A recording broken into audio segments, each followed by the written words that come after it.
Students circle का एक most important question है, 2012 में आया हुआ है।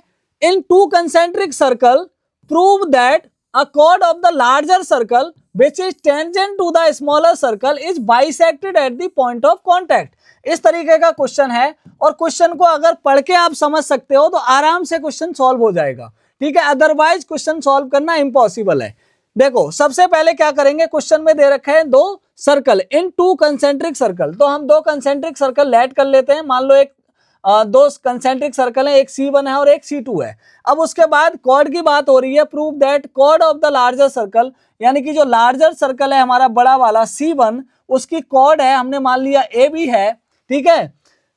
Larger circle which is tangent to the smaller circle, और स्मॉलर सर्कल C2 के लिए टेंजेंट हो जाएगी। उसके बाद is bisected at the point of contact, इसके पॉइंट ऑफ कांटेक्ट को मैंने P मान लिया। इतना करने के बाद मैं O से P को मिला देता हूं और मैं बात करूं अगर सेंटर जो सर्कल हमारा C2 है, फॉर C2 सर्कल के लिए AB हमारी है, AB क्या है, टेंजेंट है। AB इज टेंजेंट, ये लिख सकता हूं AB is tangent for C2 circle, AB is tangent, okay. उसके बाद जो OP है, OP क्या है, OP इज रेडियस, OP इसके लिए रेडियस है C2 सर्कल के लिए, ठीक है। तो हम कह सकते हैं कि AB परपेंडिकुलर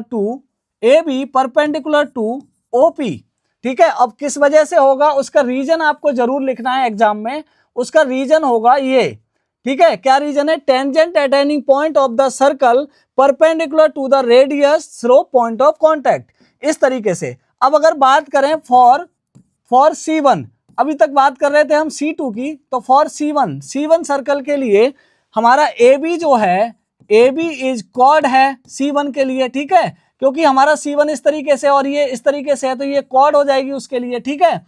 C2 के लिए हमारी इस तरीके से जा रही थी तो ये टेंजेंट थी, तो AB इज कॉर्ड, ठीक है। यहाँ पे कॉर्ड लिख देंगे, AB इज कॉर्ड। और OP क्या है, OP हमारा परपेंडिकुलर है, किस पर परपेंडिकुलर है, AB पर। तो हमारा एक कॉन्सेप्ट बनता है यहाँ से, यहाँ पर भी हम कह सकते